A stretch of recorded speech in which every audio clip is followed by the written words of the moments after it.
యేసుక్రీస్తు వారి శ్రేష్టమైన నామములో చేరి ఉన్న దైవజనులు, స్థానిక సంఘాల పెద్దలు, అలాగే సహోదర సహోదరులు అందరికీ హృదయపూర్వకమైనటువంటి వందనాలు.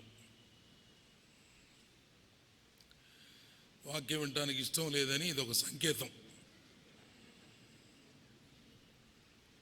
వాక్యం చెప్పడానికి నిలబడ్డవారు మీ అందరికి వందనాలు అంటే ఇప్పుడే కదా అన్న చెప్పాడు, ఆయన ముందు చెప్పకుండా మీరు చెప్పండి అన్నారా? సరే, అది లేకపోతే చెప్పినాకన్నా చెప్పారా?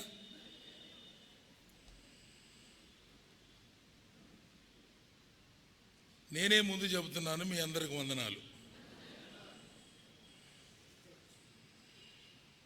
మీకు ఇష్టం ఉన్నా లేకపోయినా 4:30 దాకా వాక్యం వినాల్సిందే.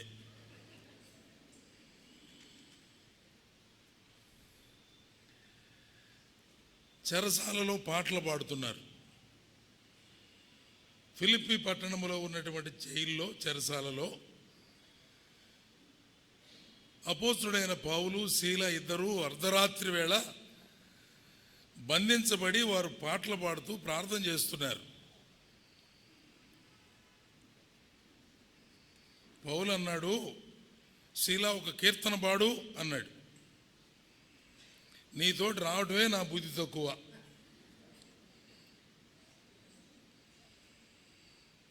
పాటలు పాడేది ఎప్పుడండి? సంతోషంగా ఉంటేనా, దుఃఖంగా ఉంటేనా? శ్రమలోనా, ఆనందంలోనా? చెప్పండి. ఆనందంలో. వాయిద్యాలు వాయిస్తా, చప్పట్లు కొడతా కదా, సంతోషంగా, ఉల్లాసంగా, ఆనందంగా ఉన్న సమయంలో కీర్తన పాడతాం. ఒళ్ళంతా దెబ్బలు బెత్తాలతోటి కొట్టించుకొని, బట్టలన్నీ చినిగిపోయి, గాయాలై రక్తసిక్తమై, కాళ్లకు చేతులకు బొండ బిగించి ఉండగా పౌలేమన్నాడు? శీల ఒక కీర్తన పాడు అన్నాడు. శీల మంచోడు అయి ఉంటాడు. నాబోటి శీల అయితే నేను ఇందాక ముందే చెప్పేసి ఆ మాట ఏందో, నీతోటి రావటమే బుద్ధి తక్కువయ్యా, ఏదో సేవ చేద్దామంటే వచ్చాం కానీ దెబ్బలు తినడానికి రమ్మన్నట్టయితే సర్దుకునేవాడిని అని.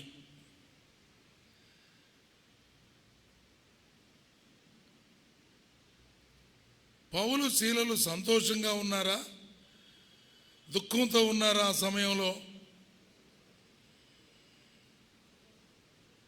చిన్న కొనుక్కోబాకండి, అర్థమయ్యేటట్టు చెప్పండి. సంతోషంగా ఉన్నారంటే ఎవరు? ఆయన అన్నాడు. మీరు చెప్పండి. దుఃఖంతో ఉన్నారంటే వీళ్ళు చెబుతున్నారు. పాటలు పాడారంటే సంతోషంగా ఉన్నారా లేదా? ప్రార్థన చేశారంటే చెప్పండి. అన్నిటికీ సంతోషం అరుస్తున్నాడు ఆయన అన్న ఎవరో. యాకోబు పత్రికలో చెప్పబడిన మాట ఏమిటంటే, మీలో ఎవరికైనా సంతోషము కలిగినా వాడు కీర్తనలు పాడవలెను, మీలో ఎవరికైనా శ్రమ కలిగినా వాడు ప్రార్థన చేయవలెను. చెరసాలలో వారు పాటలు పాడారు, ప్రార్థన చేశారు. ఎట్టున్నారు ఇప్పుడు చెప్పండి?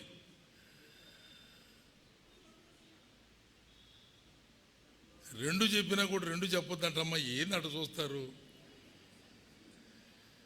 నేను 2 సంగతులు చెప్పాను, మీరు కూడా చెప్పాల్సింది 2 సంగతులే. శారీరకమైన శ్రమలో వారు ఉన్నారు, ఆత్మ సంబంధమైన ఆనందంలో ఉన్నారు అనండి. ఆ మాట అనండి. శరీర సంబంధమైన శ్రమలో ఉన్నారు, ఆత్మ సంబంధమైన ఆనందంలో ఉన్నారు. అందుకే వారు ప్రార్థన చేశారు, పాటలు పాడారు. ఏమిటి వారి ఆనందం అని అంటే, చెరసాలలో ఉన్నవారు ఎక్కడికి వెళ్ళరు. ఈ హాల్లో కూర్చున్నవారు ఎప్పుడు పడితే అప్పుడు లేచిపోతున్నారు. వాళ్ళ ఆనందం అది. ఎక్కడికి బారీళ్ళు, వీళ్ళందరికీ సంఖ్యలు వేసి ఉన్నాయి. పాటలు పాడినా వినాల్సిందే, ప్రసంగం చేసిన వినాల్సిందే. ఎవరన్నా అరిస్తే అరవబాకండ్రా ఏంది గోల అంటాం తప్ప అందరూ ఎక్కడికి పోయేవారు కాదని ఫిలిప్పీ పట్టణంలో అంతకు ముందంతా వాక్యం చెప్పాలి అంటే సహోదరులే దొరికారు కానీ పురుషులు ఎవరు కనబడలేదు. ఇప్పుడు చెరసాల్లో చూసి అందరూ పురుషులే కనబడుతున్నారు. పురుషుల మీటింగ్ ఉండట్టుంది. అది వరుసగా బోర్లు తీర్చున్నారు, బంధించున్నారు, అది వేరే సంగతి. కానీ వరుసల్లో కుర్చీల్లో కూర్చున్నట్టే ఉండారు ఆడ కింద. అది చూసి పౌలు గారికి చాలా ఆనందం వేసి, దేవా ఇన్నాళ్ళు బయట తిరుగుతుంటే జనం ఎవడు దొరక్కపోయా, ఇప్పుడు 7 దొరికారా, ఇందుకా మమ్మల్ని లోపలికి పంపించింది, నీకు స్తోత్రం నాయన. అరే కీర్తన పాడు అన్నాడు. అప్పుడు అన్నాడు కీర్తన పాడమని. మరి ఇంకొక మాట కూడా చెప్పాలి. నా పోటుడైతే ఏం కీర్తన పాడతాడు? ఎల్లవేళలందు కష్టకాలమందు అనో, ఇంకా దైనికంగా పాడాలనుకుంటే ఎందుకుంచితివయ్య నన్నిలలో నా యేసునాదా అదన్న పాడాల. ఈ శ్రమలు, ఈ కష్టాల, ఈ కష్టకాలమా అని అట్లా పాడాల. నాకు తెలిసి వాళ్ళు ఆ పాటలు పాడాల. వాళ్ళు పాడింది రక్షణ సునాద గీతం. ఏం పాడారు చెప్పండి అమ్మా, పెద్దగా ముందు కూర్చున్న టీం అన్న చెప్పండి గట్టిగా. వాళ్ళు ఎట్టా పెద్దోళ్ళు కుర్చీల్లో పెద్దగా అరవలేరు, మీరు చిన్న వయసు వారు గట్టిగా చెప్పేసేలా రక్షణ సునాద గీతం పాడారు. వారు సువార్త ప్రకటించకుండానే దేవుని ప్రేమేందో వారికి అర్థమైపోయి, దేవుడు అద్భుతం జరిగించినప్పుడు, సంఖ్యలు ఊడిపోయినప్పుడు, పునాదులు అదిరిపోయినప్పుడు, తలుపులన్నీ తెరవబడినప్పుడు ఒక్కడు కూడా అనించి పారిపోవాలా, అందరూ ఆడే ఉన్నారు. ఖైదీలందరి తరపున పౌలు చెప్పిన ఒక మంచి మాట చెరసాల నాయకుడితో ఏమన్నాడు? నీకు నీవేమి హాని చేసుకోవద్దు, మేమందరం ఇక్కడే ఉన్నాం, ఎవడిక్కడ పారిపోయే ఖైదీ ఎవడు లేడు. వీళ్ళంటే పారిపోరు, వాళ్ళు ఎందుకు పారిపోరు? మిగిలిన ఎందుకు పారిపోలేదు అంటే, ఇప్పటి వరకు తెలియని దేవుని ప్రేమను గురించిన కీర్తన వారు విన్నారు. ఈ పాటలు పాడే ఇద్దరికి ఉన్నటువంటి ఆనందం ఏందో వారు అర్థం చేసుకున్నారు. How great the salvation of God is. దేవుడిచ్చిన గొప్ప రక్షణ యొక్క విలువ ఏమిటో వారు అర్థం చేసుకున్నారు. ఇంతకుముందు సంఖ్యలు బంధించినవి కానీ ఇప్పుడు దేవుని ప్రేమ చేత బంధించబడిన వారై వారు అక్కడే ఉన్నారు. మామూలుగా అయితే ఏం చేయాలి? ఇందాక చెరసాలలో మమ్మల్ని బంధిస్తావా, మమ్మల్ని కొట్టమంటావా, మాకు బొండ బిగిస్తావా, నీ అంతు చూడాలా, నువ్వు చచ్చిపో, పొడుచుకో అనగది అనాలి కూడా. అయినా దైవజనుడు అంటున్నాడు, నీకు నీవేమి హాని చేసుకోవద్దు, మేమందరం ఇక్కడే ఉన్నాము. మీరందరూ ఏడున్నారో లేదో ఒకసారి నాకు చేతులు ఎత్తి చూపించండి. ఏడే ఉన్నారా? కొంతమంది లేరు అంటే కొంతమంది చేతులు ఎత్తల. ఉన్నా ఒకటేమో లేకపోయినా ఒకటే అన్నట్టేమో వాళ్ళు కదా. ఈ సమయంలో కొద్ది నిమిషాలు దేవుని గ్రంథంలో కొన్ని మాటలు మనం ధ్యానం చేద్దాం. ఉదయకాలం నుండి దేవుని సేవకులు, దేవుని పిల్లలైన వారు ఎలాంటి ప్రవర్తన కలిగి ఉండాలి,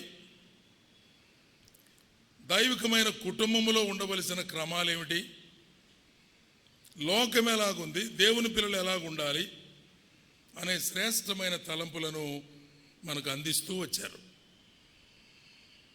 ఈ సాయంత్రం సమయంలో కూడా సంఘములోని నాయకులు, సంఘములో ఉన్నటువంటి విశ్వాసులు ఒకరి ఎడల ఒకరు చేయవలసిన బాధ్యతలు, ఎవరికి వారికి ఇవ్వబడిన రెస్పాన్సిబిలిటీస్ అన్నిటినీ కూడా దేవుని సేవకులు మనకు జ్ఞాపకం చేశారు. ఆ మాటల చేత మనం హెచ్చరించబడ్డాం, ధైర్యపరచబడ్డాం, పరీక్ష చేసుకోవాల్సిన అవసరం ఉంది. నేను కూడా కొద్ది నిమిషాలు దేవుని యొక్క వాక్యాన్ని మరి పంచుకోవాలని నాకు ఇవ్వబడినటువంటి టైంలో ముగించడానికి నేను ప్రయత్నం చేస్తాను. నా మనసులో దేవుడు ఉంచిన ఒక చిన్న తలంపు ఏమిటంటే, సంఘములో ఉన్నటువంటి ప్రతి ఒక్కరిని కూడా దేవుడు తన రాజ్య వ్యాప్తి కొరకు, సంఘ క్షేమాభివృద్ధి కొరకు ప్రయోజనకరంగా వినియోగించుకోవాలి అని దేవుని ఉద్దేశం. దేవుని ఉద్దేశం కొంతమంది ఊరకు కూర్చొని నిద్రపోయే బ్యాచ్ కావాలని కాదు. ఉంటే ఒక సైన్యంలో ఉండాల్సినటువంటి యోధులు ఎలా ఉండాలి మీరు చెప్పండి. సైన్యంలో ఎవరైనా పిరికి వారే కానీ, బలహీనులే కానీ, గుండె చెదిరిన వారే కానీ కదా, యుద్ధం అంటే గడగడలాడిపోయేవాళ్ళు కానీ ఎవరైనా ఉంటారా? ఉండరు. సైన్యంలో ఉండవలసిన వారందరూ ఎట్టేటోళ్ళు, చావో రేవో తేల్చుకునేవాళ్ళు. అంటే ఎలాంటి శ్రమకైనా భయపడిన వారు, యుద్ధం వస్తే శత్రువుతో పోరాడడానికి సిద్ధమైన మనసు కలిగిన వారు, వారి శక్తి సామర్థ్యాలు కూడగట్టుకొని వారు చేయగలిగినంత పోరాటం చేయడానికి తర్బీదైన వారు. మిలిటరీ వాళ్ళల్లో ఒక బ్రదర్ నాకు తెలిసిన ఆయన ఉంటే, ఆయన అడిగాను కొన్ని సంగతులు. చిన్నప్పుడు ఇంటర్మీడియట్ చదువుకునే రోజులు భలే ఇంట్రెస్ట్. మిలిటరీ వాళ్ళని చూసినప్పుడల్లా ఒళ్ళు పులకరిస్తుంది నాకు. భలే ఉన్నారా వీళ్ళు డ్రెస్సు, వాళ్ళ దగ్గర తుపాకీలు ఉంటాయి, వాళ్ళు యుద్ధం చేస్తారు, అదంతా ఎంతో భలే ఆటలాగా అనిపించేది చిన్నప్పుడు. వాళ్ళు ఎప్పుడైనా సెలవులకు వచ్చినప్పుడు వాళ్ళని అడిగేవాళ్ళం, ఎలా ఉంటుంది అక్కడ మీకు అంటే, ఏం తిండి పెడతారు బాబు అని చెప్పేవాళ్ళు. భలే తిండి పెడతారంట, భలే తర్బీదిస్తారంట. సోమరిగా ఒక్కడు కూడా ఉండడానికి వీలు లేదు. యుద్ధ సమయం వచ్చినప్పుడు కమాండర్ కాల్ చేస్తాడు, అందరు వచ్చేసి నిలబడండి వరుసలో అని పెద్ద కేక వేస్తాడు, విజిల్ వేస్తారు. వాళ్ళకేదో ఒక సిగ్నల్ ఉంటుంది. అందరు పరిగెత్తి ఎక్కడోళ్ళు అక్కడ సిద్ధపడి రెడీగా ఫాలో ఆన్ అయిపోవాలి, నిలబడాలి. ఏదో వచ్చినట్టుంది విప్పొత్తు అనుకోని ఒకడు, అయ్యా నాకు ఒళ్ళంతా ఏందో నొప్పులుగా, జ్వరం తగిలినట్టుగా, జ్వరం వస్తున్నట్టుగా అట్టుందయ్యా అన్నాడంట కమాండర్ దగ్గరికి వచ్చి. కమాండర్ అన్నాడంట, అరే తుపాకీ టీరు అన్నాడంట. ఆ తుపాకీ టీ ఎట్టోడు అనవసరం మనకి అని గురిపెట్టాడంట. దేనికోసం భయపడ్డాడు వాడు చెప్పండి తొందరగా? మరణం వస్తానేమో అని భయంతో జ్వరం అనే సాకు చెప్తున్నాడు. కమాండర్ ఏమన్నాడు, నువ్వు అక్కడ పోయి బెదిరిపోయి చచ్చిపోయే కంటే నువ్వు నా చేతులు చచ్చిపోవటమే చాలా మంచిది. కమాన్ నిలబడి సరిగా కాల్ చేస్తాను అన్నాడంట. అయ్యా జ్వరం లేదు ఏం లేదు సార్. వచ్చినట్టుంటేనో రే ఇట్టోళ్ళు పనికిరారు. తిన్నావా ఇప్పుడు దాకా? ఎన్ని సంవత్సరాలైంది నువ్వు జాయిన్ అయ్యి? 12 సంవత్సరాలు సార్. 12 ఏళ్ళ నుంచి తింటున్నాడు. తర్బీదు ఇచ్చారా? ఇచ్చారు. జీతం ఇస్తున్నారా? ఇస్తున్నారు. గవర్నమెంట్ అందించే సదుపాయాలు అన్నీ అందుతున్నాయా? అందిని. తీరా నువ్వు చేయాల్సిన పని చేయాల్సి వస్తే జ్వరం వచ్చినట్టుందంటావా? చంపేస్తాను నేను ఇంకొకసారి అట్టటి మాట అన్నావంటే అన్నాడంట. ఎప్పుడు అన్నాను సార్, వెళ్ళిపోతున్నాను నేను కూడా. సైన్యంలో ఎటువంటి వారు కావాలి? చావైనా విజయమైనా కదా, విజయమైనా వీర స్వర్గమైనా అంటుంటారు వాళ్ళు. దానికి సిద్ధపడ్డ వారు కావాలి. దేవుడు సంఘంలో మనందరినీ ఎలా ఉండాలని కోరుకున్నాడు అంటే, ప్రతి ఒక్కడు పని చేసేవాడై ఉండాలి. ప్రతి ఒక్కడు ఏమై ఉండాలి? పని చేసేవాడై ఉండాలి. సోమరి ఒక్కడు కూడా ఉండడానికి వీల్లేదు. Every one should work for the edification of the assembly, for the spreading of the Kingdom of God. దేవుని యొక్క రాజ్య విస్తరణలో ప్రతి ఒక్కడు బాధ్యత కలిగి పనిచేయాలి. దానికోసం అవసరమైన సదుపాయాలన్నీ దేవుడు అనుగ్రహిస్తాడు. నీకు గొప్ప రక్షణ ఇచ్చాడు, అదే సమయంలో వరములు ఇచ్చాడు. ఏమేమి ఇచ్చాడు చెప్పండి? గొప్ప మీరు ఇట్ట సైలెంట్ కొట్టి నా వల్ల కాదు వాక్యం చెప్పడం. నేను ఎంత పెద్ద పెద్దగా అరుస్తున్నానో మీరు కూడా ఆ స్పిరిట్లో ఉండాలి, లేకపోతే వీళ్ళ కష్టం. నాకు వీళ్ళకి ఇష్టం లేదనిపిస్తుంటుంది. అందుకని హుషారైన వాళ్ళందరూ అరవండి, పర్వాలేదు. నేనేం గోలవుతుందని నేను అనుకోను. ఏం ఉసూరుమంటే వినకపోతే ఏమి, హుషారుగా వినాలి కానీ కదా, అవునా కాదా? అవును. మరి వినండి, దేవుడు సంఘములో ప్రతి వానికి వరం ఇచ్చాడు. నువ్వు అవునన్నా కాదన్నా లేఖనాలు చెప్తున్న మాటలవి. లేఖనాలలో ఉన్నటువంటి ఆధారం ప్రకారంగా కొరింథీయులకు రాసిన మొదటి పత్రిక 12వ అధ్యాయంలో, రోమీయులకు రాసిన పత్రిక 12వ అధ్యాయంలో దేవుడు ఒక పదాన్ని వ్రాయించాడు పరిశుద్ధాత్మ దేవుని ద్వారా. అదేమిటంటే ప్రతి వానికి అన్నాడు. ఎవరెవరికి? నేను అన్నమాట పెద్దగానాలి మీరు. ప్రతి వానికి, సంఘములో ఉన్న ప్రతి ఒక్కరికి అని అర్థం. సంఘములో ఉంటే సరే, సంఘములో లేకపోతే నువ్వు ఆ లిస్టులో లేవు కనుక నీకు లేకపోవచ్చు వరం. సంఘములో ఉన్నారా? సంఘములో ఉన్నారంటే ఊరక బైబిల్ పట్టుకుని మందిరానికి వచ్చేవాళ్ళు కాదు, రిజిస్టర్లో పేరు రాసుకునే వాళ్ళు కాదు. జీవగ్రంథములో నీ పేరు లిఖించబడిందా? రక్షణ అనుభవం కలిగినటువంటి వ్యక్తిగా ఉన్నావా? వాక్యానుసారమైన బాప్తిసం కలిగి ప్రభువును ఆరాధించే వ్యక్తిగా ఉన్నావా? అలాగైతే దేవుడు నీకు ఒక బాధ్యత పెట్టాడు. ఆ బాధ్యతలు నెరవేర్చడానికి వరాలు ఇచ్చాడు. God has given gifts, the gift of spirit. కృపావరములు, ఆత్మవరములు దేవుడు అనుగ్రహించాడు. దాని గురించిన సబ్జెక్ట్ మాట్లాడడం లేదు కానీ రెఫరెన్సుల వరకు గుర్తుపెట్టుకొని 4 మాటలు ఇంటికెళ్ళిన తర్వాత ఏం వరాలు అని చదవండి, వెరిఫై చేయండి. ముందే చెప్పాను, రోమీయులకు రాసిన పత్రిక 12వ అధ్యాయంలోనూ, కొరింథీయులకు రాసిన మొదటి పత్రిక 12వ అధ్యాయంలోనూ, ఈ 2 12వ అధ్యాయాలే. ఇంకొక 2 ఉన్నాయి, అవి 2 4 అధ్యాయాలే. ఎఫెసీ పత్రిక 4వ అధ్యాయంలోనూ, మొదటి పేతురు పత్రిక 4వ అధ్యాయంలోనూ వరములను గురించిన వివరాలు వ్రాయబడి ఉన్నాయి. ఈ 4 రెఫరెన్సులు ఇంటికి వెళ్ళిన తర్వాత టైం తీసుకొని శ్రద్ధగా చదివి, ఇప్పటి వరకు దేవుడు నీకు ఏమి వరం ఇచ్చాడో నీకు తెలియకపోతే ప్రార్థనాపూర్వకంగా చదువుకొని దేవుడు నీకు ఇచ్చిన వరం ఏమిటో దాన్ని ఉపయోగిస్తున్నావా, ఉపయోగించకుండా ఊరికనే నిర్లక్ష్యంగా, నిర్లిప్తంగా, నిరుపయోగంగా ఉంచావా? ఆలోచన చెయ్యాల. దేవుడు వరం ఇస్తే లెక్కడుగుతాడా లేదా?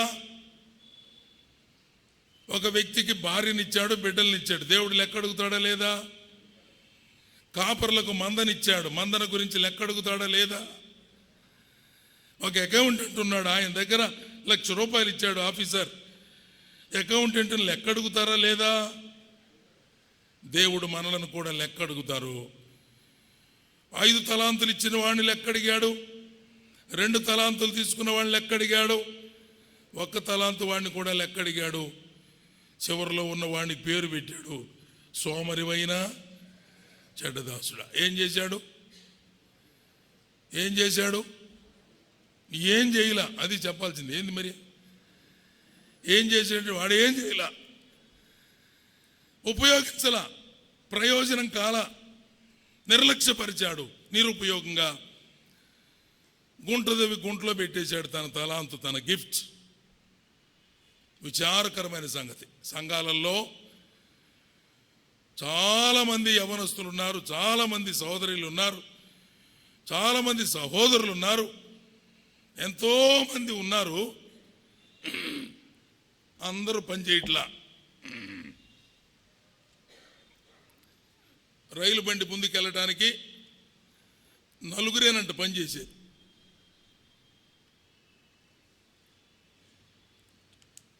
ఎంతమంది? బండి కదలాలంటే బండి కోసం అవసరమై సిగ్నల్ ఇచ్చేవాళ్ళు చాలామంది ఉంటారు, శుభ్రం చేసేవాళ్ళు చాలామంది ఉంటారు, స్టేషన్లో చాలామంది ఉంటారు. ఆ బ్యాచ్ అంతా పక్కన పెట్టి కరెక్ట్గా బండి కదలాలంటే, దాన్ని నడిపించాలంటే నలుగురేనట్టు ఉండేది. ఇద్దరు డ్రైవర్లు, ఇద్దరు గార్డులు, మనుషులు ఎక్కే బండి అయితే.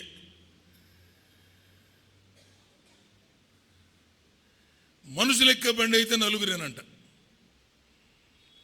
లాస్ట్లో ఒక మెయిన్ గార్డ్, సెంటర్లో ఒక అటెండెంట్ గార్డ్, నెక్స్ట్ గార్డ్ ఏందో అంటారు ఆయన్ని.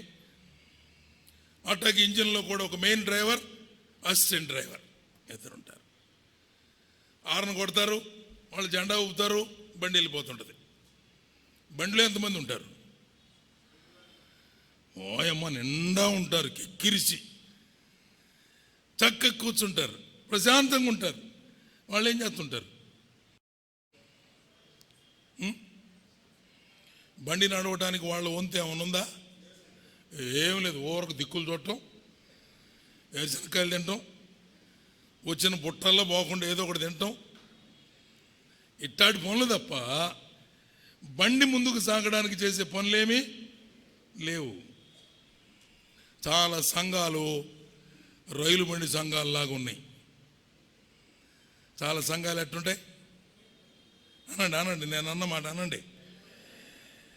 ఒక ఆయన ప్రార్థన చేస్తాడు, ఒక ఆయన ఆరాధనలో పాత్రల కొరకు స్తోత్రాలు చెల్లిస్తారు, ఇంకొక ఆయన వాక్యం చెబుతాడు, ఇంకొక ఆయన ఆశీర్వదించి పోయిరండి అంటాడు. అయిపోయింది. నలుగురే, ఐదుగురే, చాలా లిమిటెడ్ మెంబర్స్ వాళ్ళే. విన్నారా? అటువంటి వారు బాధ్యతగా పనిచేస్తారు. మిగిలిన వాళ్ళందరూ రైలు బండిలో కూర్చున్న ప్యాసింజర్ లాగా దిక్కులు చూసుకుని, అమ్మ మీరు మందిరంలో ఏం చేస్తుంటారు? మాది ఏం లేదన్న, ఊరకు కూర్చోవటం, లేచి రావటం. బ్రదర్ మీరేం చేస్తుంటారు? ఏం లేదన్న, మన పని ఏముండదు, వరకు కూర్చోవటం. ఆ రొట్టె ఇచ్చినప్పుడు ఇటు పక్క అందిస్తారు, ఇటు అంటారు, కళ్ళు మూసుకున్నా పర్వాలేదు, ఇటు తట్టంగులో లేస్తాము. నిద్రపోతున్నా కూడా పర్వాలేదు, ఇటు అంటారు, లేస్తాం. మీ దగ్గర పర్వాలేదేమో కానీ మా దగ్గర ఒక ఆమె పెద్దంగా అరుస్తుంది, అటు అనంగులు ఏందే అంటారు.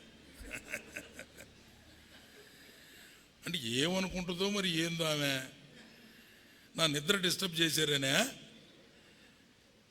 అమ్మా ఏంది అరుస్తున్నావు? పాత్ర అంటే అన్న పాత్ర నేను ఏందో చేశారు కావాలనుకుంటున్నాను అన్న. ఆరాధనలో నిద్రపోయే బ్యాచ్, రైలు బండిలో నిద్రపోతున్నారు. కొంతమంది కుసకుసలు చెప్పుకుంటారు, దిక్కులు చూస్తుంటారు, నిర్లక్ష్యంగా ఉంటారు. దేవుడు అటువంటి వారిని చూసి చాలా దిగులు పడుతున్నాడు. I have given all of them my gifts. They are not using and utilizing, just wasting. వృధా చేస్తున్నారు అని ఎంతో బాధపడుతున్నాడు. మధ్యాహ్న సమయంలో ఈ మాట మన దృష్టిలో ఉంచాలి. అదేమిటంటే, దేవుడు నీకిచ్చిన తలాంతును, నీకిచ్చిన వరాన్ని నీవు ఖచ్చితంగా సంఘం యొక్క క్షేమం కోసమై ఉపయోగపెట్టాలి. లేకుండా ఉంటే దేవుడు నిన్ను, నన్ను, మనందరినీ లెక్కడుగుతాడు. ఇప్పుడు దాకా అన్న చెప్పాడు, the service it self is accountable leadership. నాయకులకు మాత్రమే కాదు, మనందరం కూడా లెక్క ఒప్పచెప్పవలసి ఉంది. హెబ్రీ పత్రికలో ఉందన్నమాట. మనము ఎవరికి లెక్క ఒప్పచెప్పవలసి ఉన్నదో ఆ దేవుని కనులకు మరుగు లేకుండా సమస్తము తేటగా కనబడుతుంది. మనం ఎవరికి లెక్క చెప్పవలసి ఉన్నదో, every believer is accountable to God. ప్రతి విశ్వాసి కూడా దేవునికి లెక్క చెప్పవలసిన వారు. దేని గురించి? విశ్వాసం గురించి మాట్లాడుతుంది నేను. నమ్మిన ప్రతి బిడ్డ దేవుడు నీకు ఏ వరం ఇచ్చాడో దాన్ని వినియోగించి ఏమి అభివృద్ధి చేశావో, ఏమి ప్రయోజనం చేశావో, ఏమి వ్యాప్తి చేశావో, సంఘానికి, ఇతరులకు, నీకు ఏం ప్రయోజనమైందో దాని గురించి దేవుడు లెక్క అడగబోతున్నాడు. We should give accounts. మనము లెక్క చెప్పాలి. ఈ సందర్భంగా ఒక మాట జ్ఞాపకం చేసుకుంటున్నా నేను. అపోస్తుల కార్యగ్రంథం 9వ అధ్యాయంలో 31వ వచనంలో ఒక లేఖన భాగాన్ని మనం చదువుకుందాం. అపోస్తుల కార్యగ్రంథం 9వ అధ్యాయం 31వ వచనాన్ని మనం చదివితే, ఆదిమ సంఘం, ఆ రోజు ఉన్నటువంటి సార్వత్రిక సంఘం ఎలాంటి స్థితిలో ఉందో పరిశుద్ధాత్మ దేవుడు వ్రాయించాడు. కావున యూదయ, గలిలయ, సమరయ దేశములందంతటా సంఘము క్షేమాభివృద్ధి నొందుచు సమాధానము కలిగి ఉండెను. మరియు ప్రభువునందు భయమును పరిశుద్ధాత్మ ఆదరణ కలిగి నడుచుకొనుచు విస్తరించుచు ఉండెను. అందరం చదివాము ఈ మాట. మీరందరూ చదివారా? పెద్దగా చదివితే బాగుంటుందేమో. నాతో పాటు మళ్ళీ చదవండి మీరు కూడా. నేను చదువుతున్నా, నాతో సమానంగా చదవండి. నాకంటే ముందు పోవద్దు, నాకంటే వెనక రావద్దు. నాతో కలిసి మీరు చదవాలి. కావున యూదయ, గలిలయ, సమరయ దేశములందంతటా సంఘము క్షేమాభివృద్ధి నొందుచు సమాధానము కలిగి ఉండెను. మరియు ప్రభువునందు భయమును పరిశుద్ధాత్మ ఆదరణ కలిగి నడుచుకొనుచు విస్తరించుచు ఉండెను. సంఘం యొక్క స్థితిని గురించి దేవుడు వ్రాయించినటువంటి శ్రేష్టమైన మాట ఇది. ఆదిమ సంఘం, అపోస్తుల కాలం నాటి యొక్క సంఘం, గలిలయ, సమరయ, యూదయ ప్రాంతాలలో విస్తరించిన సంఘం, సార్వత్రిక సంఘం. అంటే ఒక గ్రామానికో, ఒక పట్టణానికో, ఒక ప్రాంతానికో, ఒక లొకాలిటీలకో చెందినటువంటి కాదు. ఆ దేశములంతటా ఉన్న సంఘం. ఇప్పుడు ప్రపంచమంతటిలో సంఘం ఉంది. దాన్ని మనం ఏమని పిలవాలి? సార్వత్రిక సంఘం అనండి పెద్దగా. యూనివర్సల్ చర్చ్ ఇంగ్లీష్లో అయితే. సార్వత్రిక సంఘం రక్షించబడిన ప్రతి దేవుని బిడ్డ, ఏ దేశమైనా, భాష అయినా, ఏ ప్రాంతమైనా, ఎక్కడి నుంచి చేరిన వారైనా సార్వత్రిక సంఘం. సంఘం ఎత్తబడుతుంది అనే మాటలో స్థానిక సంఘం అని కాదు అర్థం. సార్వత్రిక సంఘం, ప్రపంచంలో ఉన్నటువంటి దేవుని పిల్లలందరూ అని భావం. ఈ చదువుకున్న వచనంలో సంఘం యొక్క కండిషన్స్ ఒక 5 చెప్పాడు. అందులో 5 మాటలు ఉన్నాయి. చూడండి ఒకసారి. ఏమేమిటి 5 మాటలు? నంబర్ 1, క్షేమాభివృద్ధి నొందుచు. 1. మొదటి మాట ఏమిటి? క్షేమాభివృద్ధి నొందుచు. 2వ మాట, సమాధానము కలిగి ఉండెను. 3వ మాట, ప్రభువునందు భయము. 4వ మాట, పరిశుద్ధాత్మ ఆదరణ కలిగి నడుచుకొనుచు. 5వ మాట, విస్తరించుచు ఉండెను. 5 మాటలు అందులో ఉన్నాయి. సంఘం యొక్క కండిషన్స్, ఆనాటి స్థితిగతులను పరిశుద్ధాత్మ దేవుడు చక్కని మాటలు వ్రాయించాడు. క్షేమాభివృద్ధి నొందుచు. సంఘము క్షేమంగా ఉంది, అభివృద్ధి పదములో నడుస్తూ ఉంది. అభివృద్ధి అంటే ప్రోగ్రెసివ్, ముందుకు వెళ్ళడం, ఎక్కి వెళ్ళడం. నిన్న కురియన్ గారు వాక్యం చెబుతూ ఒక మీటింగ్లో అభివృద్ధి అంటే కిందకి రావటం, పైకి పోవటం అని అడిగాడు. ఏం చదువుతున్నావు అని అంటే 6th క్లాస్ అన్నాడంట ఒకడు. 3 సంవత్సరాలు అయిన తర్వాత మళ్ళీ అడిగాడంట, ఏం చదువుతున్నావు అని అంటే ఏం చెప్పాలా? 3 ఏళ్ళు అయింది. ఇప్పుడు ఏ క్లాస్కి రావాలి? 10th క్లాసా 9th క్లాస్ అనాలి. వాడు అన్నాడంట 3rd క్లాస్ అన్నాడంట. ఏమన్నాడు? 3 సంవత్సరాలు జరగ్గా 3 క్లాసులు పైకి పోవాల్సి ఉంటే ఎక్కడికి పోయాడు? 3 క్లాసులు కిందకు పోయాడు. కొంతమంది ఎన్నిసార్లు అన్న అడుగు, ఏ క్లాస్ అంటే 6th క్లాసే సార్ అంటే ఇక్కడ నుంచి కదలడు అనమాట వాడు, అదే క్లాసులో ఉన్నాడు. కొంతమంది అంచెలంచెలుగా ఎదిగిపోయేవారు కూడా ఉన్నారు కదా. ఏం క్లాస్? 9th క్లాసులో ఉండాలి. కానీ నేను జంప్ చేసి 10వ తరగతికి వెళ్ళాను సార్.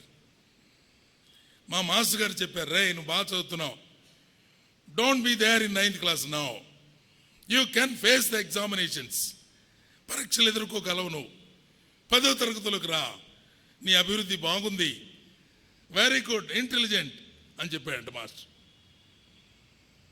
అభివృద్ధి అంటే ఎదుగుట, పెరుగుట కదండి, పర్ఫెక్షన్ దిశగా నడుచుట, క్షేమాభివృద్ధి నొందుచుంది. సంఘం బాగుందా? మీ సంఘం బాగుందా? మీ స్థానిక సంఘం బాగుందా? బాగుందన్నా. మీటింగ్లు బాగా జరుగుతున్నాయి. ముందు 2-3 మాటలు మాత్రం ప్రమాణంగా చెబుతారు. బాగుందన్నా, మీటింగ్స్ బాగా జరుగుతున్నాయి, అందరు చాలా ప్రేమ కలిగిన వాళ్ళు. 2 ఉన్నారులే వాళ్ళు కొద్ది గొడవలోళ్ళు, వాళ్ళు మాత్రం వేరు అయిపోయారు, వేరే కొంపట పెట్టారు. ఏమయ్యారు? వేరయ్యారు, వేరే ఇంకొక ప్లేస్లో పెట్టారు. అంటే సంఘం చీలిపోయింది అని అర్థం. క్షేమంగా ఉందా అంటే ఉందన్నాడు ముందు. బాగున్నారా? బాగానే ఉన్నారు. ఒంగోలు సంగతి అడగండి, నేను చెబుతా. ఫస్ట్లో 3 సంఘాలు ఉండేవి అంతే. ఈరోజు 18 సంఘాలు. అభివృద్ధి చెంది కాదు, చీలిపోయి కొత్త ప్రదేశాలలో వేరువేరుగా ప్రారంభించిన సంఘాలు కాదు, చీలిపోతున్నాయి.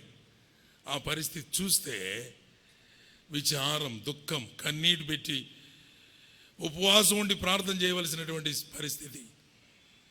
నెహెమ్యా వింటున్నట్టుగా ఉంది ఆ వార్తలు. నెహెమ్యా దగ్గర కూడా పరిగెత్తుకొని వచ్చి చెప్తున్నాడు, యెరూషలేము ప్రాకారములు పడగొట్టబడ్డాయి, కూల్చబడ్డాయి, గుమ్మములు కాల్చబడ్డాయి, ప్రజలు నింద అనుభవిస్తున్నారు, అవమానభరితులైపోతున్నారు. చాలామంది చెరగొని పోపడ్డారు కదా, మిగిలిన వారు పడే బాధలు అంతెంత కాదు అని వారి గురించినటువంటి దురదృష్టకరమైన దుర్భరమైన స్థితిగతులను గురించి చెప్తున్నప్పుడు నెహెమ్యా గుండె పగిలిపోయింది. కొన్ని దినములు ఉపవాసం ఉండి నేను యెహోవా సన్నిధిలో ప్రార్థించి తిని అంటున్నాడు. కూర్చుండి ఏడ్చి, ఈరోజు సంఘాలు చీలిపోయిన మాటలు మనం ఎట్లా చెప్పుకుంటున్నాం? ఎవరు లేరు కాబట్టి, బయట వాళ్ళు ఎవరు లేరు కాబట్టి ధైర్యంగా చెప్తున్నా. అంతా బ్రదరన్ సంఘాలకు చెందిన వాళ్ళేగా, అందుకని చెప్తాను ధైర్యంగా. అనవు తెలిసిందా వాళ్ళ సంగతే? నవ్వుతున్నారు.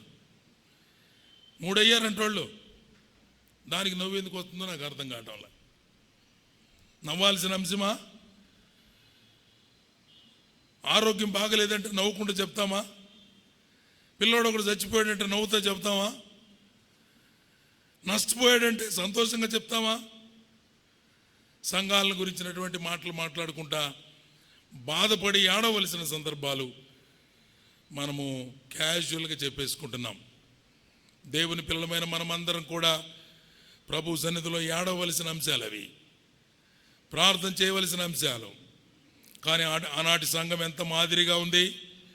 క్షేమాభివృద్ధి నొందుచు సమాధానము కలిగి ఉండెను.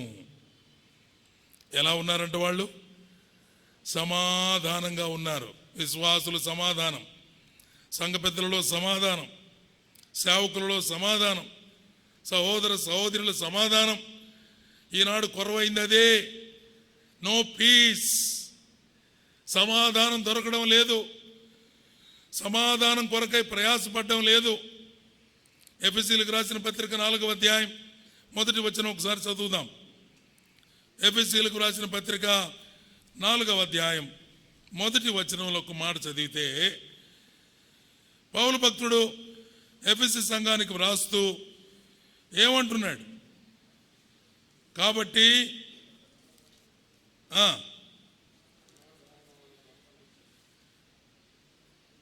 కాబట్టి మీరు సమాధానమును బంధము చేత ఆత్మ కలిగించు ఐక్యమును కాపాడుకొనుట యందు శ్రద్ధ కలిగిన వారై ప్రేమతో ఒకరినొకరు సహించండి అంటున్నాడు. సమాధానము అనే బంధము చేత ఆత్మ కలిగించే ఐక్యమును కాపాడుకొనుటలో శ్రద్ధ కలిగి ఉండాల. క్షేమాభివృద్ధి చెందాలి అంటే ఐక్యత లేకుండా సాధ్యమవుతుందా? సమాధానం లేకుండా సాధ్యమవుతుందా? ప్రేమ లేకుండా సాధ్యమవుతుందా?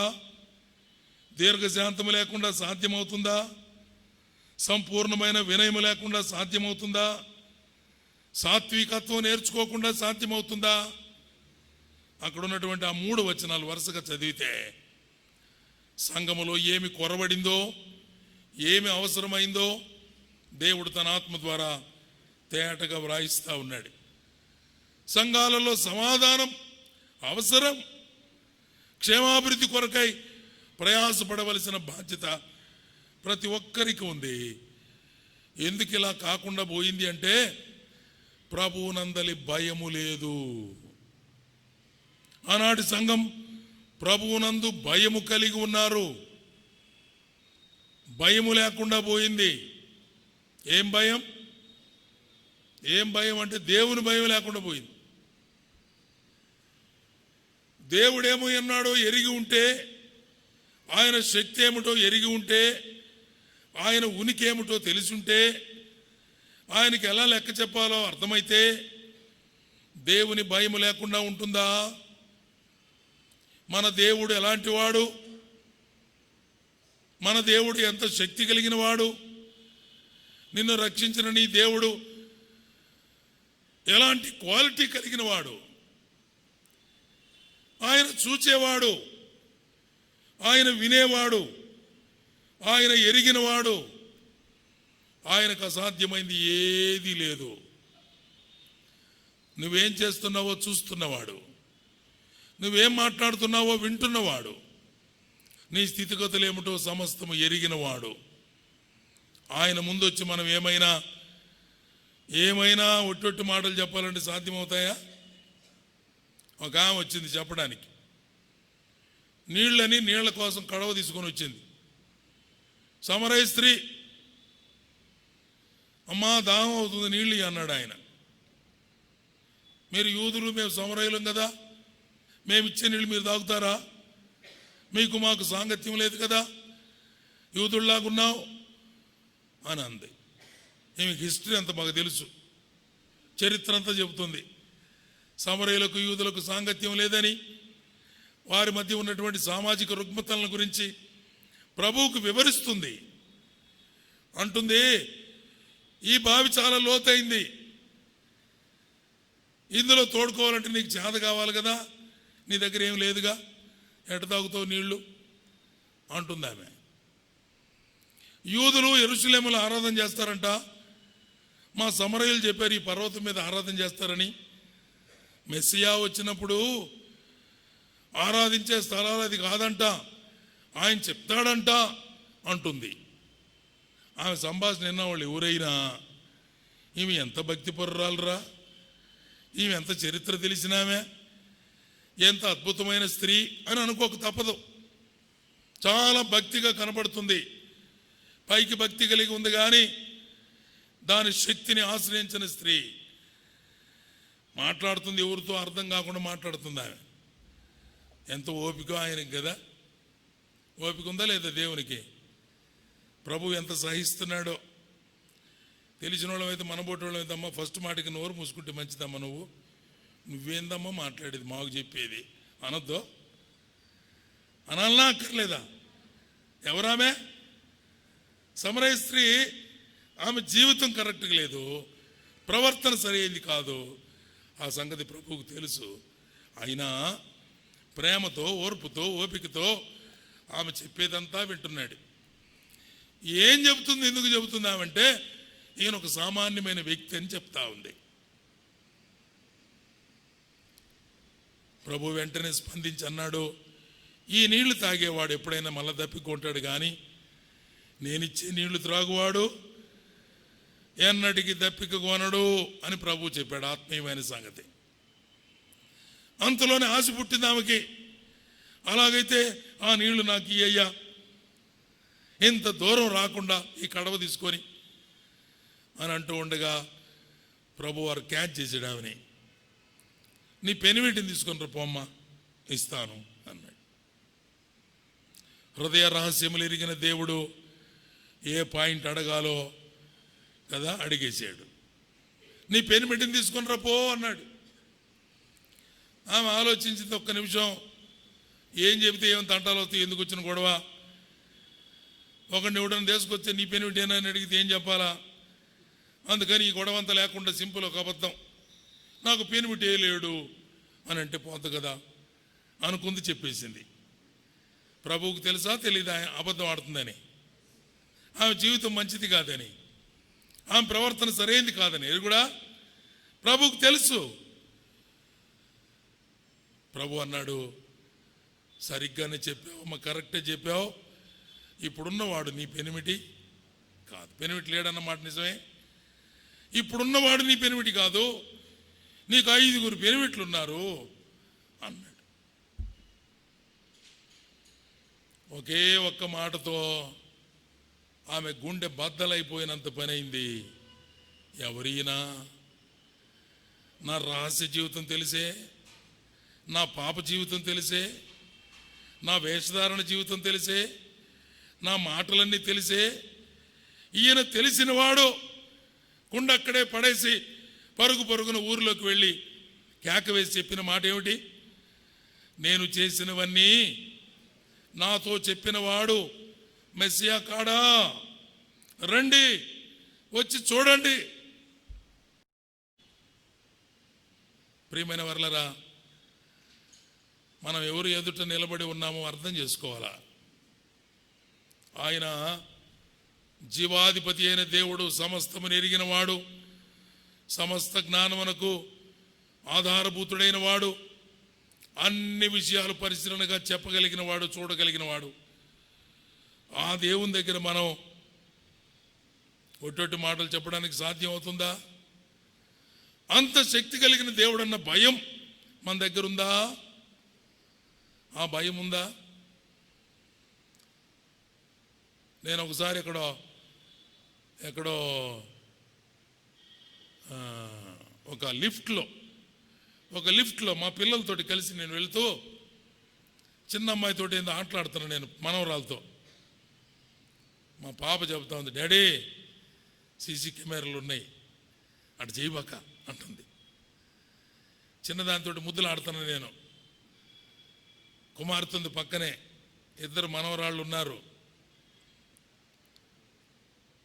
ఆ పిల్లల్ని ఎక్కిరిస్తున్నా నేను. వెంటనే నా కుమార్తె చెప్పింది నాకు, సీసీ కెమెరాలు ఉన్నాయి ఇందులో, నువ్వు ఇట్టి ఎక్కిరిచ్చేదంత అందులో పడుతుంది ఫోటో, తర్వాత చూస్తారు, ఎగతాళిగా ఉంటుంది డాడీ అనుకులు. నిజమా అని అడు చూసా నేను, ఆశ్చర్యంగా చూసా. సీసీ కెమెరా అంటే అంతలా దడైతే, సీసీ కెమెరా కంటే పవర్ఫుల్ దృష్టి దేవునిది. ఆయన నిన్ను, నన్ను, మనందరినీ ప్రతి క్షణం అబ్జర్వ్ చేస్తున్నాడు. తన కనుదృష్టి భూలోకంలో సంచారం చేస్తూ ఉంది. తన భక్తుల యొక్క మాటలన్నీ వింటున్నాడు. ఆయన సముఖమందు ఒక గ్రంథం వ్రాయబడతా ఉంది. What all we doing, it is all being recorded. మనం చేస్తున్నదంతా, మాట్లాడుతున్నదంతా, తలంపులంతా, హృదయములోని ఊహంతా అన్నిటినీ రికార్డ్ చేయగలిగినటువంటి సమర్థుడైన గొప్ప దేవుడు. దేవునికి చాటుగా మనమేమి చేయలేం. ఆ భయం ఉందా? ఆ భయం సంఘాల్లో ఉంటే గొడవలు జరుగుతాయా? పోట్లాటలు జరుగుతాయా? చీలికలు వస్తాయా? విభేదాలు వస్తాయా? ఎలా ప్రవర్తిస్తున్నాం మనం? భయము లేని ప్రవర్తన, భయము లేని ప్రవర్తన. ఆదిమ సంఘములో ప్రభువునందలి భయము ఉన్నది. దేవుని వాక్యం అంటే భయం, దేవుని సన్నిధి అంటే భయం, దేవుని సేవకులంటే భయం, కాపర్లంటే భయం. With great reverence we have to fear God.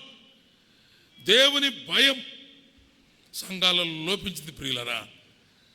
మనం చేస్తున్న ప్రతిదీ ఆయన కనుదృష్టికి మరుగ్గా లేదని ఆ సత్యం మనకు అర్థమైతే మనం జాగ్రత్తగా ఉంటాం.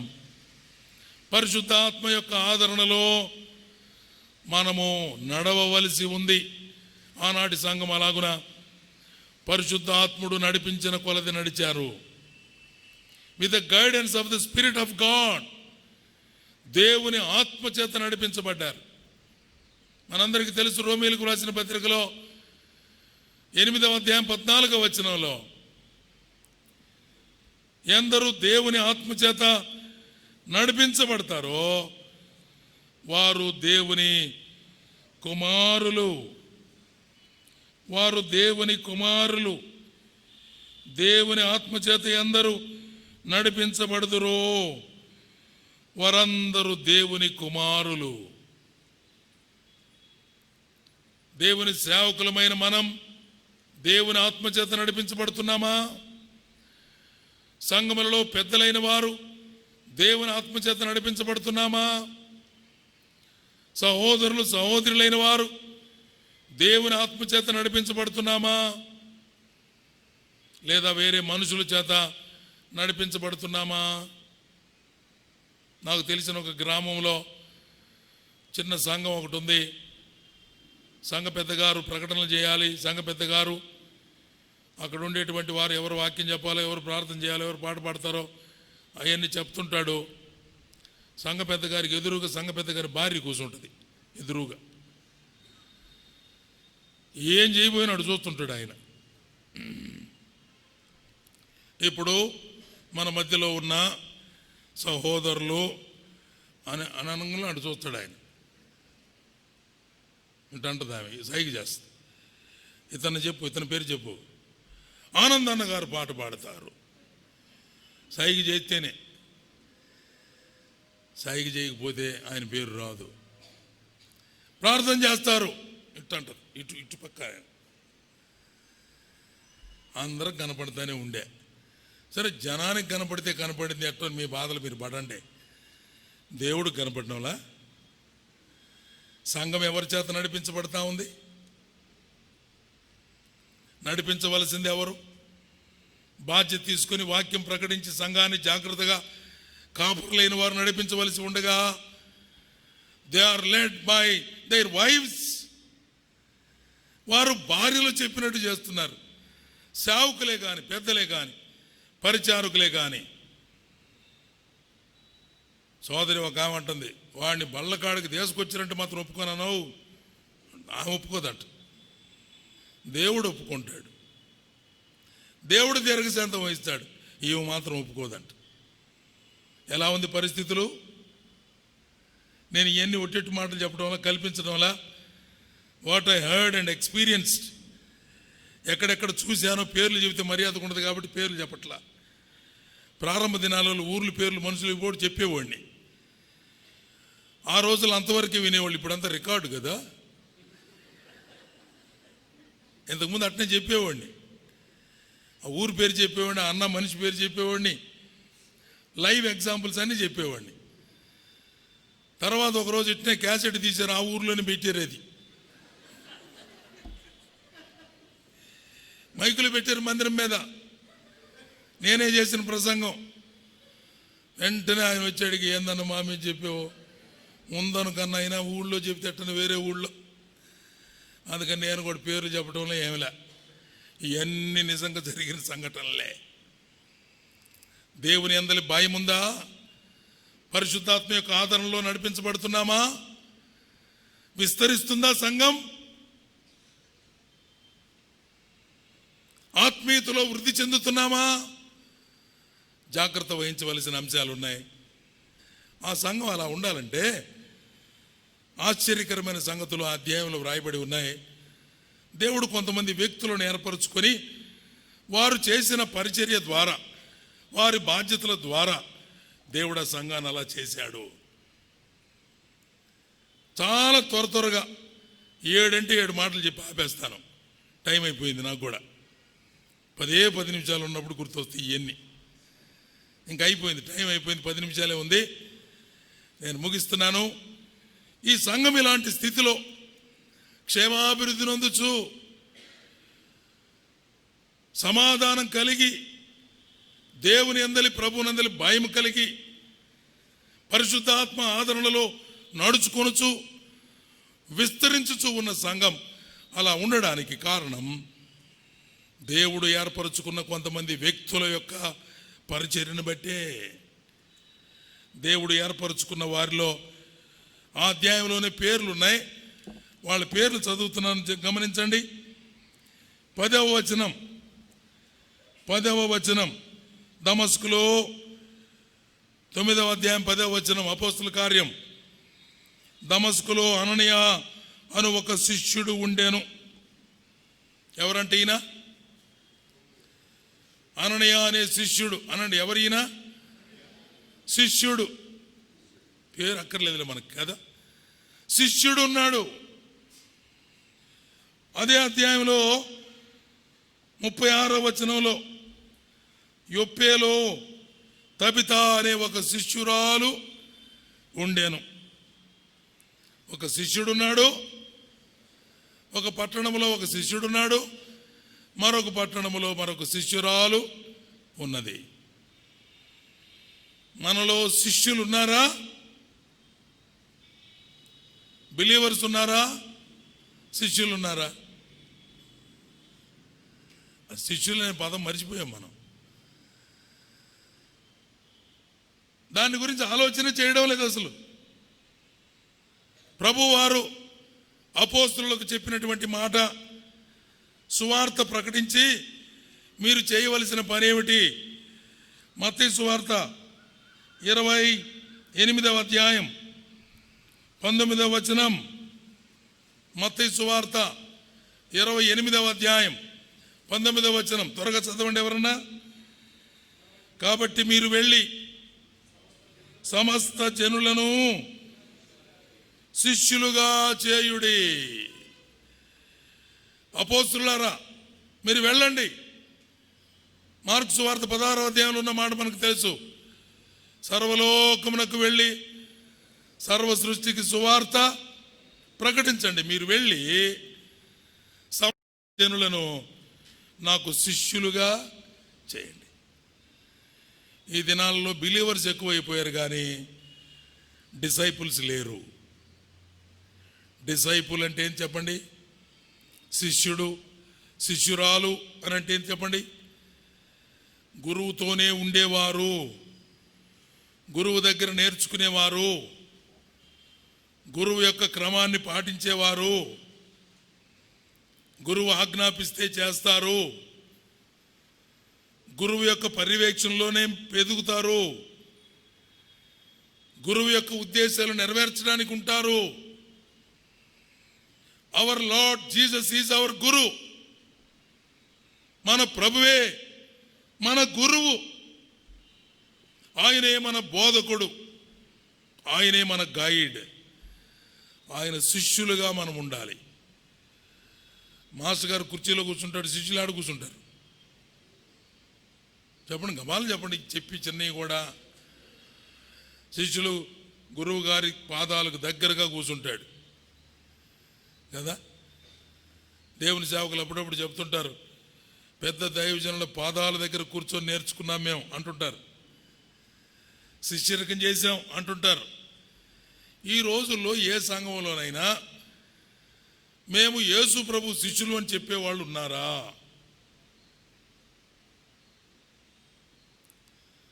సంఘాలు ఈ రకంగా ఇబ్బంది పడిపోవడానికి కారణాలు ఇదొక కారణం.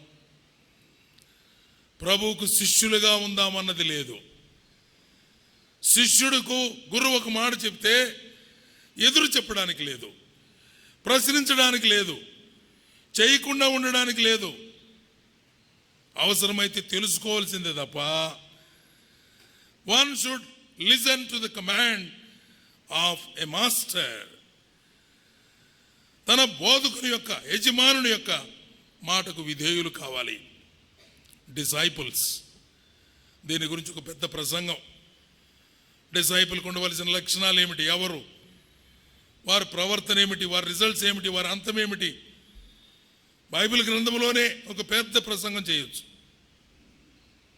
ప్రవక్తల దగ్గర ఉన్న శిష్యులు, ప్రభువు దగ్గర ఉన్న శిష్యులు, సంఘాలలో ఉన్న శిష్యులు. ఇప్పుడు శిష్యులు ఎట్లా తయారయ్యారంటే గురువుకి పంగనామాలు పెట్టి శిష్యులు, గురువుని మించిన శిష్యులు. ఇంకేదో రకరకాల మాటలు ఉన్నాయి, ఎన్ని మంచి కాదు పెట్టాయి, అవి చెప్పుకుంటే కూడా అసహ్యంగా ఉంటుంది. ఎంత మాత్రం భయభక్తులే లేని శిష్యులు, ప్రభువు మాట వినేవారుగా లేరు. అననయ, శిష్యుడే అననయ అనగలోనే, ప్రభువా అయ్యా ఉన్నా చెప్పు అన్నాడు. తార్సు వాడైన సౌలు ఒకడు ఉన్నాడు, అతని కాడికి వెళ్ళాలన్నాడు. అతని దగ్గరికి వద్దయ్యా, వాడి సంగతి నీకేం తెలుసయ్యా. చాలాసార్లు చెప్పాను, మీ దగ్గర కూడా చెప్పా.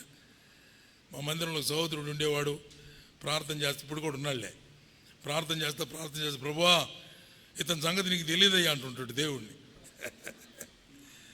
అతని సంగతి అంటే దేవుడికి తెలియదు అంట. నేను అడిగాను, నీకు తెలుసా దేవుడికి తెలుసురా అంటే, అది కాదు నన్ను చెప్పొద్దు దేవుడికి, మనం దానికి తెలియకపోతే ఈయన చెప్తాడా.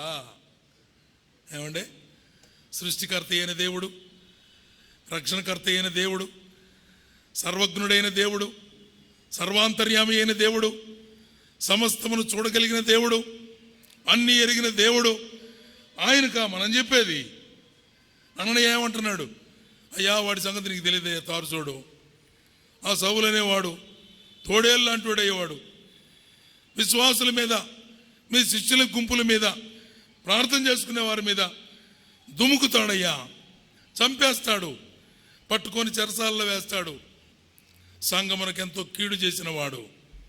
అన్నీ చెప్పనిచ్చిందాక విన్నాడు ఆయన. ఏం చేస్తాడు చెప్పరా, నీకు తెలిసింది నువ్వు చెప్పు, చెప్పనిచ్చే రే ఆపరు ఇంక చాలు. కానీ ఇప్పుడు ఆ సౌలు అనేవాడు ప్రార్థన చేస్తున్నాడు. ఇంతకుముందు దూకినోడే, ఇంతకుముందు చంపినోడే, చెరసాలలో బంధించిన వాడే, హత్య చేయడమే ప్రాణాధారంగా ఎంచుకున్నవాడే, సంగమునకు కీడు చేసిన వాడే. ఈ దినం ఫ్లాష్ న్యూస్ చెప్తున్న వినో, సాల్ ఈజ్ ప్రేయింగ్. 3 దినాలు ఉపవాసం ఉండి కన్నీటితో ప్రార్థన చేస్తున్నాడు. రా వెళ్ళో అన్నాడు. శిష్యులైన వారు వినాలి. రెండవ మాట, రెండవ పేరు. ఈ శిష్యురాల గురించి చాలా మంచి సంగతులు ఉన్నాయి, చెప్పుకోవడానికి సమయం లేదు. కానీ అపోస్తల కార్యం 9వ అధ్యాయం కదా, 36వ వచనంలో తబిత అనే శిష్యురాల గురించి ఎన్ని మంచి సంగతులు రాసి ఉన్నాయో. ఆమె ఎలాంటిది, ఆమె పరిచర్య ఎంత బాగుంది. ఆమె 36వ వచనం మధ్యలో సత్క్రియలు, ధర్మకార్యములు బహుగా చేసి ఉండెను. 36వ వచనం మధ్యలోని చదివా.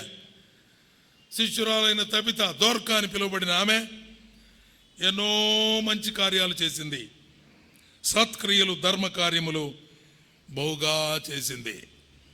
ఆమెను గురించిన సాక్ష్యం ఎంత బాగుంది. ఆమె జబ్బు చేసి చనిపోయింది. అక్కడ పెట్టి పేతురు కోసం పంపించారు. ప్రార్థన చేస్తున్నారు, ఏడుస్తున్నారు. అందరూ వచ్చి వాళ్ళు చెప్తున్నారు, ఈమె బ్రతికి ఉన్న దినాలలో సంఘములో ఉన్న పేదలైన వారి కోసమై ఆమె కుట్టించిన అంగీలు ఇవ్వండి. ఎంతమందిని ఆదరించింది, ఎంతమందికి మేలు చేసింది, ఎంతమందికి సహాయపడింది, ఎంత గొప్ప పరిచర్య చేసింది ఆమె. అందరూ ఏడుస్తా ఆమెను గురించి మంచి సాక్ష్యం చెప్పారు.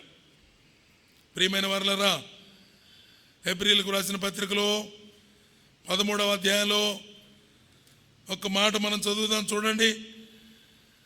హెబ్రీయులకు రాసిన పత్రిక 13వ అధ్యాయం 16వ వచనం చదువుదాం. 16వ వచనం, ఉపకారమును ధర్మమును చేయ మరిచిపోకుడి. వింటంలా మీరు? వింటున్నారు లేదా? ఉపకారమును ధర్మమును చేయ మరిచిపోకుడి. అట్టి యాగములు దేవునికి ఇష్టమైనవి. ఉపకారం, ధర్మం. అమ్మా ధర్మం అన్నాడు ఒక ఆయన. ధర్మం చేసి ఎప్పుడు ఇస్తాం మళ్ళీ అంటావా? ధర్మం చేసింది ఎప్పుడు ఇస్తావా మళ్ళీ అంటావా? అప్పిస్తే కదా ఎప్పుడు ఇస్తావు అనేది. ధర్మం చేస్తే ఇంక నీకు రాదది. అల్పులైన ఈ నా సహోదరులలో ఒకరికి మీరు చేస్తే నాకే చేసినట్టని ప్రభు చెప్పాడు. ధర్మం చేయండి, ఉపకారం చేయండి. ఉపకారం చేయకపోగా చాలామంది అపకారాలు చేసేవాళ్ళు ఉన్నారు. ఏమండి? అపకారం చేసే బ్యాచ్ చాలా మంది ఉన్నారు. ఉపకారం చేయకపోక గమనాన్ని ఉండొచ్చుగా. దారుణమైన సంభవాలు జ్ఞాపకానికి వస్తున్నాయి. టైం లేదు చెప్పట్లే నేను.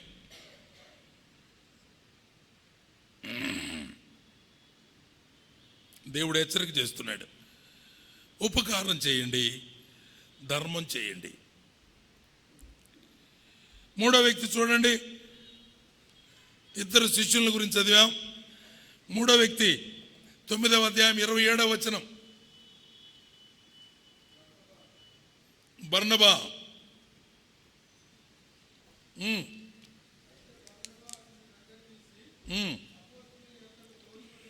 తోడుకొని వచ్చి ప్రభువును చూచినని, మాట్లాడినని, ధైర్యముగా బోధించినని వివరముగా బర్నబా ఎవరు అనంటే హెచ్చరిక పుత్రుడనే పేరు పెట్టారు అపోస్తలులు. ఒకసారి 4వ అధ్యాయం తిప్పండి.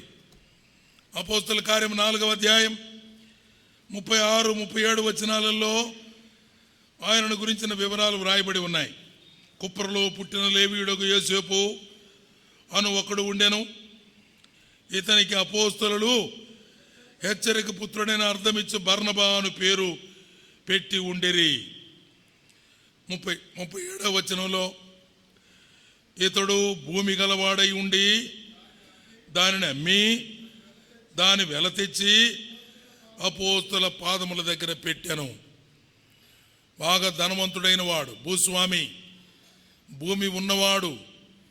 అది అమ్మి దాని వెల తెచ్చి అపోస్తలుల పాదాల దగ్గర పెట్టి సంఘం యొక్క క్షేమాభివృద్ధి కోసమై త్యాగంతో ప్రయాసపడినటువంటి వ్యక్తి హెచ్చరిక పుత్రుడనే పేరున్నవాడు, ఆదరణ కలిగించేవాడు. సౌలు ప్రభువును నమ్ముకున్నాడు. యెరూషలేము వస్తే ఎవరు పలకడంలా, ఎవరు అతని దగ్గరికి రానియటంలా, చెప్పినా కూడా ఎవరు నమ్మడంలా, ఈడేదో వేషం వేసుకుని వచ్చి మళ్ళీ అప్పట్లా కొడతాడు రా, మంచోడు కాదు ఇతను అని సౌలుని అందరూ ద్వేషిస్తున్నారు, దగ్గరికి రానియటంలా. కానీ హెచ్చరిక పుత్రుడని పిలువబడే బర్నబా ఆదరించేవాడుగా, పరిచయాలు చేసేవాడుగా, క్రొత్తగా వచ్చిన వారిని ప్రోత్సహించేవాడిగా, మంచి సాక్ష్యం చెప్తూ నాది పూచి అంటున్నట్టుగా ఉన్నాడు. సౌలుకి ఇదంతా జ్ఞాపకం ఉంది, సౌలుకి ఇదంతా అనుభవం ఉంది. అందుకనే చెరసాలలో ప్రభువును నమ్ముకున్నటువంటి ఒనేసేమును గురించి ఫిలోమోను అనే సంఘ పెద్దకు ఉత్తరం రాశాడు. ఫిలోమోను పత్రికలో ఆ సంగతులు మనం చదువుతాం. ఏమని రాశాడు? ఇతడు మంచివాడు కాదని నీకు తెలుసు, కానీ ఇప్పుడు ఇతడు ప్రయోజనకరమైన వాడు. గతంలో అతడు ప్రయోజనకరమైన వాడు కాదు. మీ ఇంట్లో దొంగతనం చేసింది నిజమే, మిమ్మల్ని అవమానపరిచింది నిజమే, మిమ్మల్ని మోసం చేసింది నిజమే, పారిపోయిన మాట నిజమే. మంచివాడు కాడు కానీ, గతంలో నిష్ప్రయోజనమైన వాడే కానీ ఈ రోజున అతడు ప్రయోజనకరమైన వాడయ్యాడు. నన్ను ఎట్లా చేర్చుకుంటావు, అతను అట్లా చేర్చుకో. నా ప్రాణము వంటి వాడైన ఒనేసేమును నీ దగ్గర పంపిస్తాను అన్నాడు. ప్రియమైన వర్లరా, అనుభవం ఉంటే కానీ అట్టడి సంగతులు హృదయం నుంచి రావు కదా. ఒకరోజు నేను 10 రూపాయల ఛార్జీకి డబ్బులు లేక ఒక బస్ స్టాండ్లో నిలబడి ఉన్నా. ఎక్కడికో వెళ్ళి వస్తున్నాను, డబ్బులు ఉన్నాయి అనుకున్నాను, లేవు. బస్ స్టాండ్లో జేబులు దౌడుకుంటూ ఉంటే డబ్బులు లేవు. చూడటానికేమో మనుషులేమో సరదాగా ఉంటేవి. ఆ రోజుల్లో టక్ చేసుకుని తిరుగుతుండేవాడిని నేను. ఇప్పుడు సైజు లావైపోయి టక్ చేసుకోవడం కుదరటం వల్ల. ఆ రోజుల్లో చాలా ట్రిమ్గా ఉండేవాడిని. టక్ చేసుకొని బ్యాంక్ ఒకటి పట్టుకొని బస్ స్టాండ్లో నిలబడి అటు దిక్కులు చూస్తున్నా. దేనికోసం?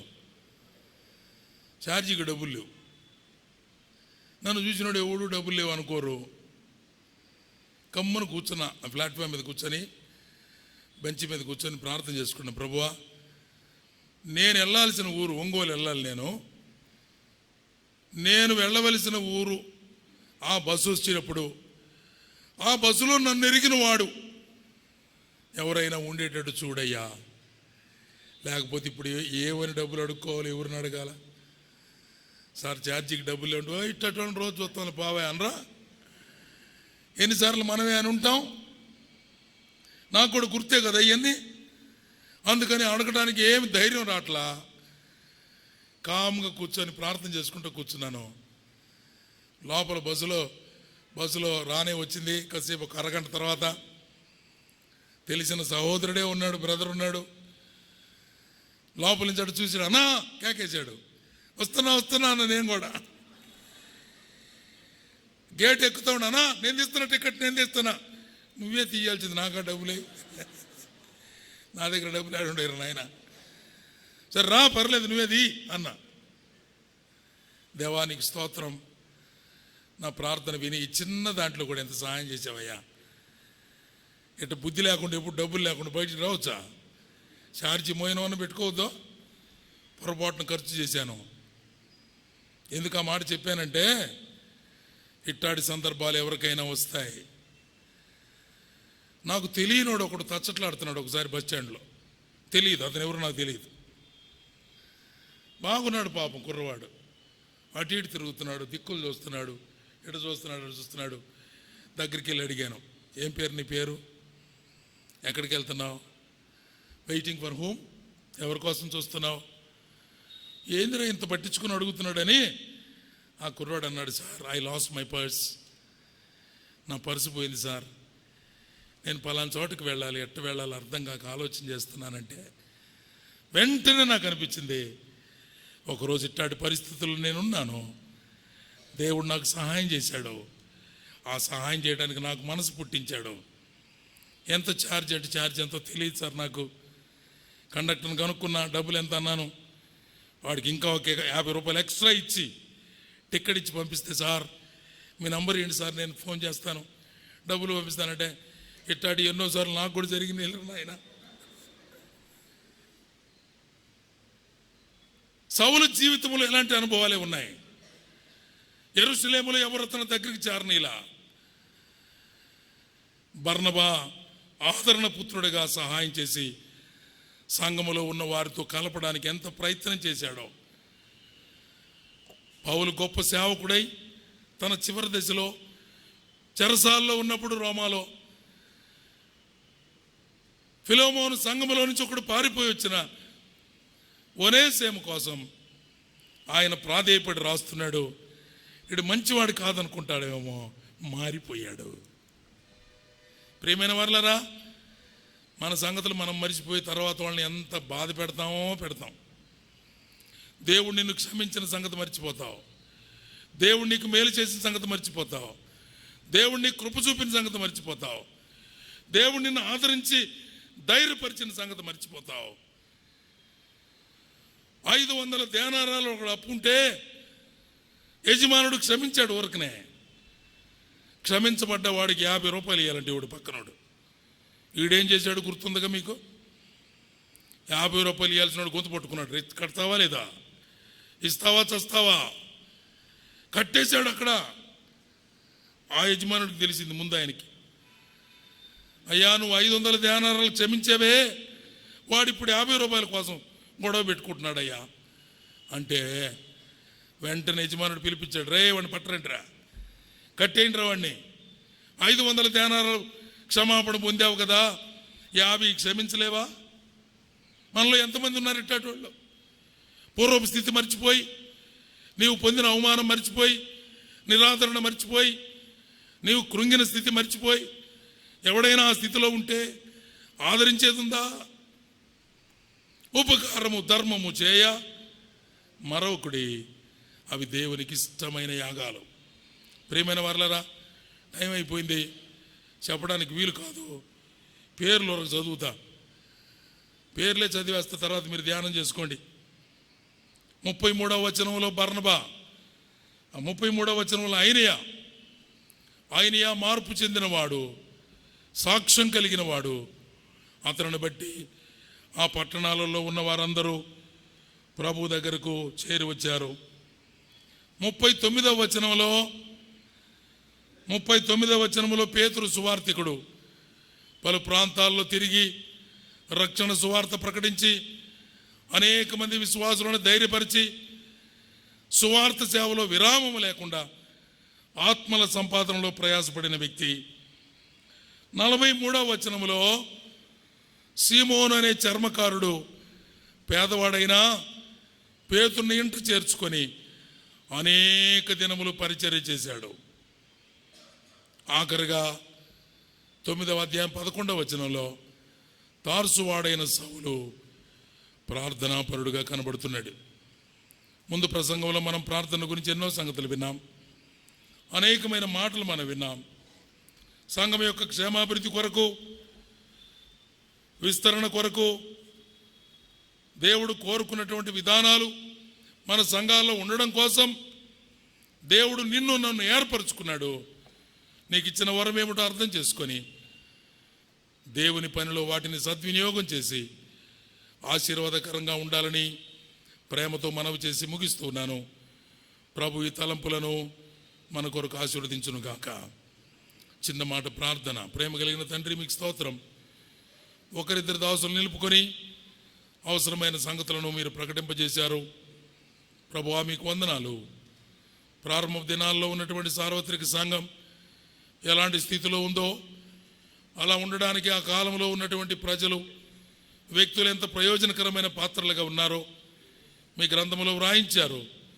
మా బాధ్యత మేము కూడా గుర్తెరిగిన వారమై మీ కృపలో ముందుకు సాగిపోవడానికి సహాయం దయచేయమని, తర్వాత రాత్రికి జరిగే కూడిక, రేపు జరిగే కూడికల్లో మీ దాసులను బహుగా బలపరిచి శ్రేష్టమైన మాటలు అందించడం ద్వారా ఆశీర్వాద దీవెనలు పొందినట్లుగా కృపా సహాయం అందించమని ప్రాణనాథుడు, రక్షకుడు యేసుక్రీస్తు వారి జీవము గల శక్తి గల నామములో ప్రార్థించి వేడుకుంటున్నాం తండ్రి.